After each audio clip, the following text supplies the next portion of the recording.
पंजाब हरियाणा हिमाचल तुसीं देख रहे हो गौरव शुक्ला मैं हां तुहाडे नाल हाज़र हां एक बार फिर तो खबरां दा प्राइम टाइम लैके प्राइम टाइम दे विच गल किसानां दी ही करांगे। किसान धरना प्रदर्शन कर रहे ने ते इस करके असीं प्राइम टाइम च हर रोज कोशिश कर रहे हां कि गल किसानां दी करिए, किसानां दे अंदोलन दी करिए। एक समय चिट्ठियां दा इंतजार रहिंदा सी हर किसे नूं, शायद साडे च बहुतियां ने ਉਹ चिट्ठियां वाला समा देखिया ना होवे या उन्हां नूं याद ना होवे।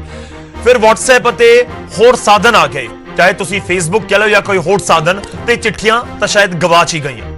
पर हुण तकनीक दे युग दे विच चिट्ठियां दी चर्चा है। टेबल टॉक दी थां चिट्ठी आ चिट्ठी जा वाला खेड चल रहा है। पर सवाल है कि आखिर कदों तक गल अगे नहीं वधेगी, कदों तक आ चिट्ठियां वाला काम चलता रहेगा। चिट्ठी आ गई, चिट्ठी भेजती, फिर चिट्ठी आ गई, फिर चिट्ठी भेजती। कदों तक किसान सड़कों के उत्ते बैठे रहेंगे? ये सवाल इस करके ने क्योंकि गलबात अगे तुरन दी कोई किरण नजर नहीं आ रही। खैर हुण सानू अगले फार्मूले ते भी गल करनी होवेगी। अज असीं MSP ते भी गल करांगे, असीं अगले फार्मूले ते भी गल करांगे कि दोवें धिरां नूं हुण कोई नवां फार्मूला लभना होवेगा, थोड़ा नरम होना होएगा, गलबात करन दे लई नरम होकर सोचना होएगा। अज असीं चर्चा करांगे पुराने नुक्तियां ते पुराने सवालां दे विचाले हुणे अंदोलन जो 1 महीने तो दिल्ली दी बरूहां दे उत्ते जारी है, बेशक पंजाब च तां 3 महीने तो जारी है। वो अंदोलन नवा फार्मूला हुण मंग रहा है। इस दे उत्ते अज गलबात होएगी खबरां दे प्राइम टाइम दे विच। शुरुआत एक रिपोर्ट दे नाल।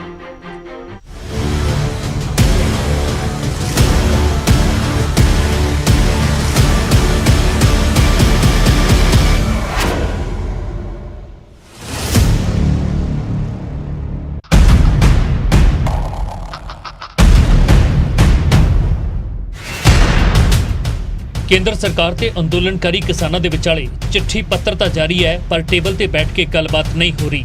केंद्र सरकार ने एक बार फिर तो 6वें गेड़ की गलबात के लिए किसानों को चिट्ठी भेजी है, पर इस चिट्ठी के विच भी तरीक ते समा नहीं है। तरीक ते समा तय करने की पेशकश किसानों को की गई है तां जो अगे की गलबात जारी रखी जा सके। केंद्र ने अपनी चिट्ठी के विच MSP समेत कुछ होर मुद्दों पर चर्चा की है। केंद्र ने अपनी चिट्ठी के विच लिखिया है, भारत सरकार एक बार फिर तो दोहराना चाहती है कि सरकार किसान जथेबंदियों के वलों चुके गए सारे मुद्दों के तर्कपूर्ण हल के लिए तत्पर है। जरूरी वस्तां सोध बिल बारे भी सरकार गलबात लिए तैयार है। तिन्ना खेती कानूनों का MSP की खरीद के नाल कोई संबंध नहीं है अते ना ही तिन्ना कानूनों के आउण नाल पहलां तो चल रही MSP ते कोई प्रभाव है। सरकार MSP की लिखत गारंटी देने के लिए तैयार है, पर कोई नवी मंग रखना जो कानून तो परे है तर्कसंगत नहीं लगता। बिजली सोध बिल ते पराली नाल संबंधित बिल विच चुने गए मुद्दों तो इलावा कोई होर मुद्दा है तो उस ते भी सरकार वार्ता लई तैयार है। सरकार पहला ही साफ नीयत अते खुले मन दे नाल अंदोलन नूं खत्म करन अते मुद्दों ते गलबात कर रही है अते अगों भी करती रहेगी। किरपा करके तरीक ते समा दिओ अते जिन्हां मुद्दों ते गलबात करनी है उन्हां दा वेरवा दिओ ताकि तुहाडी सहूलत के मुताबिक दिल्ली के विज्ञान भवन विच मंत्री पद्धर की कमेटी दे नाल गलबात करवाई जा सके। इस तो पहला किसान जथेबंदियां ने चिट्ठी भेज के सरकार की नीयत ते सवाल चुके सन।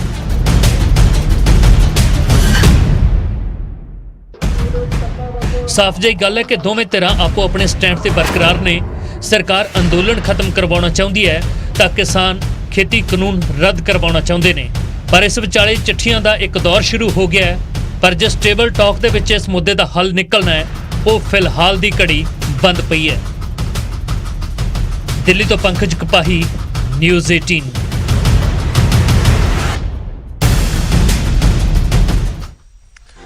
अज चिट्ठियां दे उत्ते गल होएगी कि वाकई चिट्ठियां दी जरूरत है या फेस टू फेस गल करने की जरूरत है कि सामने बैठिए, टेबल दे उत्ते बैठिए, जिन्नी मर्जी बार बैठना पवे ते इस मुद्दे दा हल कढ़िया जावे।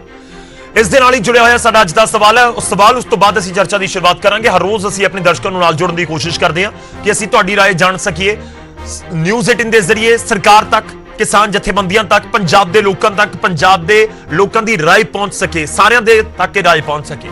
साडा अज दा सवाल है कि यह रेड़का जो किसानां ते केंद्र दे विचाले नजर आउंदा है, जो खेती कानूनां नूं लैके रेड़का है, कि यह रेड़का खत्म करन दे लई कोई नवा फार्मूला अपनाना होवेगा? क्योंकि प्रपोजल भेजिया, गलबात हुई, गलबात सिरे नहीं चढ़ी, अज तक कुछ नहीं होया। जिथे असीं पहली मुलाकात तो पहला जिथे सी अज भी उत्थे ही ने। तो इसे करके असीं अज कह रहे हैं कि कोई नवा फार्मूला या अंदोलन मंग रहा है ਕਿ ਨਵੇਂ ਫਾਰਮੂਲੇ ਦੇ ਉੱਤੇ ਹੁਣ ਸਰਕਾਰਾਂ ਨੂੰ, ਕਿਸਾਨਾਂ ਨੂੰ, ਕਿਸਾਨ ਜਥੇਬੰਦੀਆਂ ਨੂੰ, ਕਿਸਾਨ ਆਗੂਆਂ ਨੂੰ ਸੋਚਣਾ ਹੋਵੇਗਾ ਕਿ ਮੰਤਰੀ ਬੈਠਣਗੇ, ਸੋਚਣਗੇ ਕਿ ਕੋਈ ਨਵੀਂ ਜੁਗਤ ਲਗਾਈਏ ਤਾਂ ਹੀ ਇਹ ਖਤਮ ਹੋਏਗਾ ਰੇੜਕਾ। ਇਸ ਕਰਕੇ ਸਵਾਲ ਵੀ ਅੱਜ ਅਸੀਂ ਆਪਣੇ ਦਰਸ਼ਕਾਂ ਨੂੰ ਪੁੱਛ ਰਹੇ ਹਾਂ ਕਿ ਰੇੜਕਾ ਖਤਮ ਕਰਨ ਦੇ ਲਈ ਕੋਈ ਨਵਾਂ ਫਾਰਮੂਲਾ ਅਪਣਾਉਣਾ ਹੋਵੇਗਾ। ਜੇਕਰ ਤੁਹਾਨੂੰ ਲੱਗਦਾ ਹੈ ਕਿ ਹਾਂ ਹੁਣ ਨਵੇਂ ਫਾਰਮੂਲੇ ਦੀ ਜ਼ਰੂਰਤ ਹੈ ਤਾਂ ਹੀ ਇਹ ਰੇੜਕਾ ਖਤਮ ਹੋ ਸਕਦਾ ਹੈ ਤਾਂ ਟਾਈਪ ਕਰੋ News18 ਸਪੇਸ ਦੇ ਕੇ PHH ਸਪੇਸ ਦੇ ਕੇ Y।